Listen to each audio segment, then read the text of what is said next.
Our communities are connected, businesses, people, and organizations all sharing a common goal to create the best place to live and work possible. We're here to tell your story.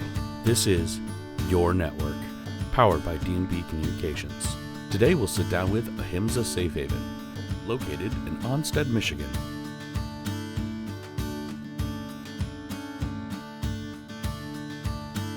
My name is Cari Clift. I run Ahimsa Safe Haven in Onsted, Michigan.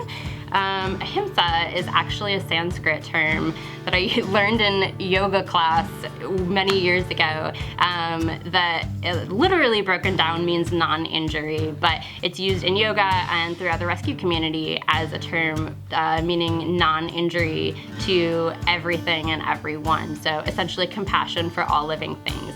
It's the concept that if you hurt any living thing or yourself, you are hurting every living thing. So we are all connected, and therefore any injury to any being is harm to everyone. So it's really saying, you know, have compassion for everyone and everything. So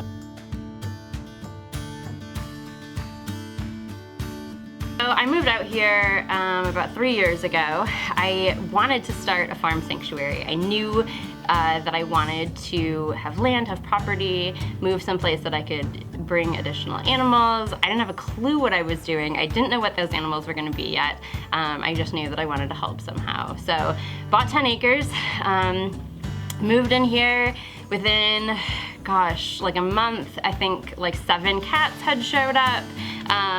You know, ferals and friendly cats, and I think there must have been an entire litter that was dumped very close because they all just kind of flocked to my house, and they were like, oh look, this lady moved in, let's go hang out. So we started with cats for that reason. We started taking them in, getting them fixed, and then before I knew it, I was trying to find them all homes because I was like, I don't have space for these 7 cats that have showed up. So we like dove headfirst into cats, and I thought, you know, I was gonna start this farm sanctuary, and I was not doing farm animals at all. I was doing cats, but from there, I decided to get into chickens because I thought chickens would be this like super easy beginner, like great place to start, right? They're small, like lots of people have chickens, and that could not be further from the truth. They are one of the most expensive farm animals.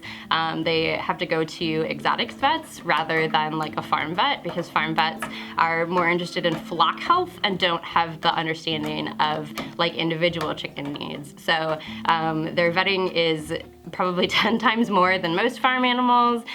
They have incredible flock dynamics that can be challenging to manage, and they also have an incredible surplus of roosters and chickens in general because so many people do have them. There's incredible need for placement. So I kind of dove into this having no idea what I was doing, and ended up with 6. We put the coop together on New Year's Day, but I think we got these chickens. So there were 18,000 birds in one barn that was considered free range because they weren't in cages. And the farm had lost power in the middle of January and was not able to, they were going bankrupt as well, I think. So they just decided to stop feeding these birds and stopped taking care of them, and they left them all to freeze. So thankfully they allowed rescuers to come in, and they said that you know, the rescuers could take as many as they were able to, but I mean, you have to find homes for all these birds before you take them. So I knew that if I didn't agree to take any birds, then you know, they would die essentially. So as many as we were able to take, we would absolutely be saving their lives. So I told the people that I could take 10, and they were like, oh, I don't know if you want to take that many starting out. I was like, what? 10 chickens is nothing. And they were like, let's start with 6. I was like, all right, fine. And I'm so glad they made me start with 6 because it was so much more than I knew what I was doing with. But they were Cornish crosses that people will say can only live 6 to 8 weeks, and that was about 3 years ago, and they're still alive and doing great. It's just, proper food management, proper care, and they're still doing amazing. They're healthy, they're happy. So it was a really great introduction to farm animals and how much more complicated they are than people realize when you're actually taking good care of them. So that was, I think, January of 2018, and yeah, we're kicking now. We've got over 100 birds at this point, pigs, cats, fish. So it's been an interesting ride.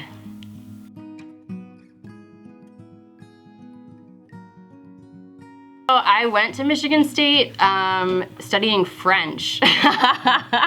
And then I transferred from Michigan State to Boston University, where I graduated with a degree in international relations. I then moved home, became a massage therapist, and started an animal rescue.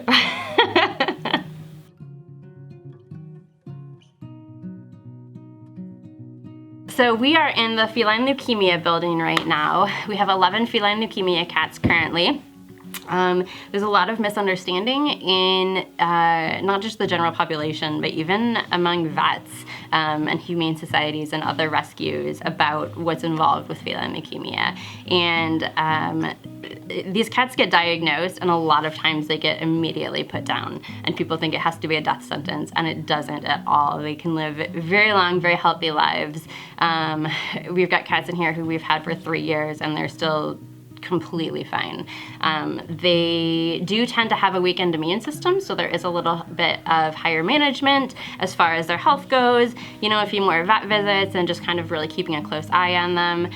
They also tend to develop lymphomas, and sometimes they can, die a little bit earlier, which is really unfortunate, but there's absolutely no need for them to be put down so quickly. Unfortunately, feline leukemia it's actually a virus. It's not a cancer. It has to do with the leukocytes in the blood, and so it is contagious. And while it's not highly contagious, it spreads through saliva. So sharing water bowls, sharing food dishes, things like that, mutual grooming can pass it. So these feline leukemia cats really do better living with other feline leukemia cats or by themselves. But they, yes, you're so good. You're so good. But they really don't have to be, these castaways like people think they seem to need to be. So we've got 11 currently. We've had, I think, 3 pass away over the past few years. But I mean, really, you're doing good, huh? This is Max. Max has been with us for a couple years now, and he actually beat what's called FIP, which was previously thought to be very unbeatable. And we found some good meds that worked really well, and he's still alive and kicking. So that's another thing. He's still dealing with feline leukemia, and he beat FIP. We've had 4 cats in here who beat FIP, which is another virus that people think is a death sentence, and it doesn't have to be. So we're just trying to prove everybody wrong up in here.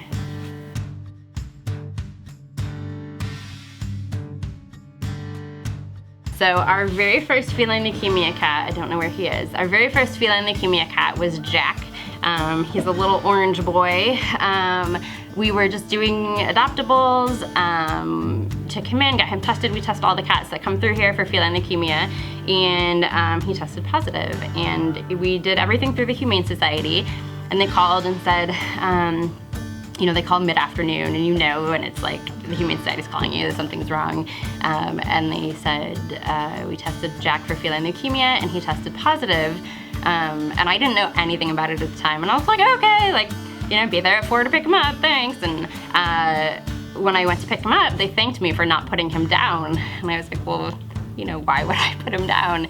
And they kind of filled me in on what they knew about feline leukemia, and they said up to 6 months prior, they had automatically put all cats down who tested positive for feline leukemia. And they were learning more and had stopped doing that, but it was still really, really common for people to euthanize cats that tested positive. So I did some research. I looked for another sanctuary that could take Jack, and looked for another home for him. And of course, everyone was ridiculously full. No one had space. So I was like, well, what if we keep him and take in, one more feline leukemia cat? And so, just so he has a friend or whatever. And so we took in a feline leukemia cat. We pulled one from a shelter, Tigger, and they didn't get along at all. I was like, okay, well, maybe that was a terrible plan. And it just kind of rolled from there. We started taking in more. We created a designated feline leukemia area, and the need is just so great because there are so many cats that people don't know what to do with them. They don't have a place once a cat tests positive. If they can't be around negative cats, then where do we go? So we just started taking them in all over the place, and so now we've got this whole feline leukemia building. And interestingly enough, Jack actually was able to fight it off and doesn't even have feline leukemia anymore. So not only is it not a death sentence, but occasionally cats are able to combat it. And so Jack is like healthy and normal and gonna live a very regular life now. So I'm really, really glad that we opted not to put him down that day.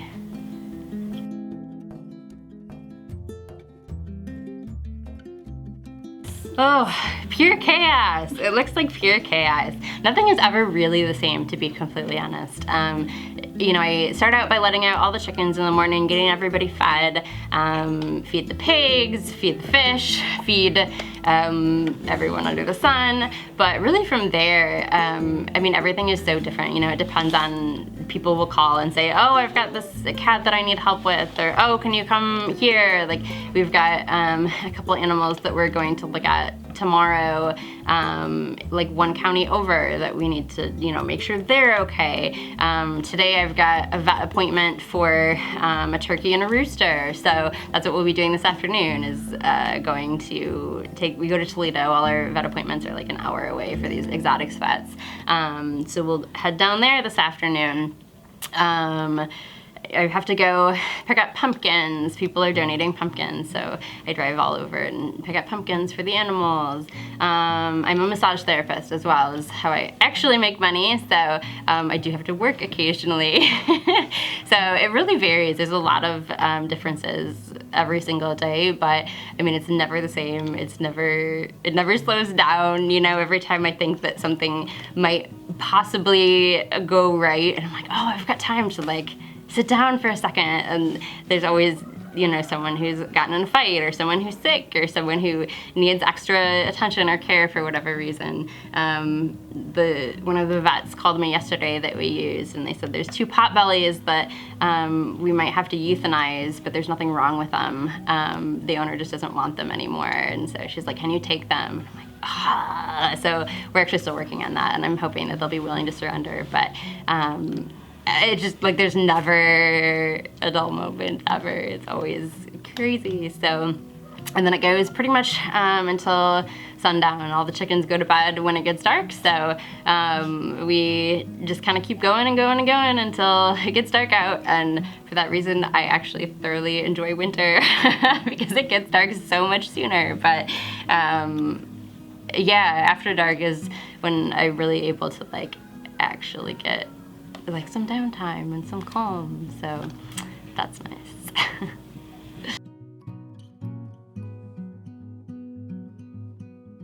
So I don't even know, to be honest, what our costs are. Ailey does all of that. It varies. It's thousands of dollars a month, but it does vary between $3,000 some months. Our electric bill has been $2,000 a month, just because we're heating so many buildings and air conditioning in the summer. And our feed bills are, I bet you, close to $1,000 a month.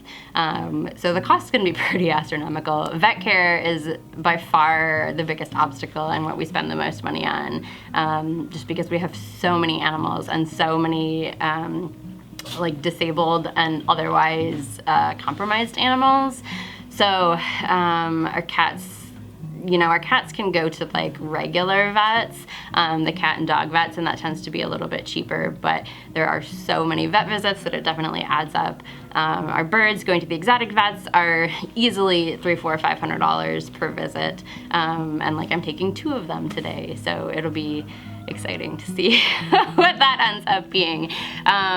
We really work through a lot of grants. Clift Big GMC pays for an absolute ton of stuff for us. They sponsored and put together all of these buildings, like every single one. I think we have 1 shed, 2 sheds actually, that we were like able to raise money for and purchase on our own, but all of the rest of them were purchased for us by the dealership, like completely outfitted inside and out. I mean, you can see in here, like it's pretty nice. And so it's, you know, all of that was paid for by the dealership. So pretty much all my money goes into the rescue as well, but it's like a drop in the bucket compared to what's actually needed. So we're apply for grants like crazy, you know, as much fundraising as possible. We try to fundraise through Facebook and on our social media, but we've been really, really, really blessed to have, you know, so many people step up and be willing to help us. So.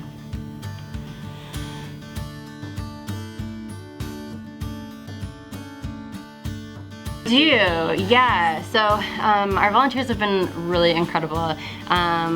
We really need volunteers that are willing to come regularly. Coming once, you know, can be helpful, but what we really need are the people who are willing to come on, you know, a weekly basis, a monthly basis, and just keep coming out. And, you know, the people who learn the animals, they know the animals, they can, you know, see when something's wrong, they know like who eats what, you know, how much feed everybody gets, that kind of thing. That's what's really beneficial to us. Anybody that can come like midday, like daytime volunteers are really, really needed. So, you know, people can come out, even just sitting with the cats. We have some very under-socialized cats that really just need someone to like come and sit in the room with them. Like, don't pet me, don't touch me, just, you know, come read a book or something, so that these cats can get used to being around humans. So yeah, we are always looking for regular volunteers for sure. Welcome to message our Facebook page, and someone there will get back to you.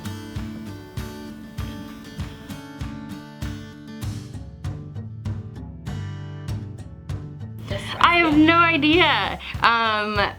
Honestly, everything changes here so quickly, and everything really depends on just what animals are in need. So, you know, we keep mapping out these plans for like, this is what we want to do, this is how many animals we want to take, you know, this is where we want coops set up, and I mean, as soon as we figure something out, we're contacted by someone who has some crazy huge emergency and like desperately needs help. And of course, you know, around here, there's not other chicken rescues, there's not other farm animal rescues. So if we don't help, probably no one's going to.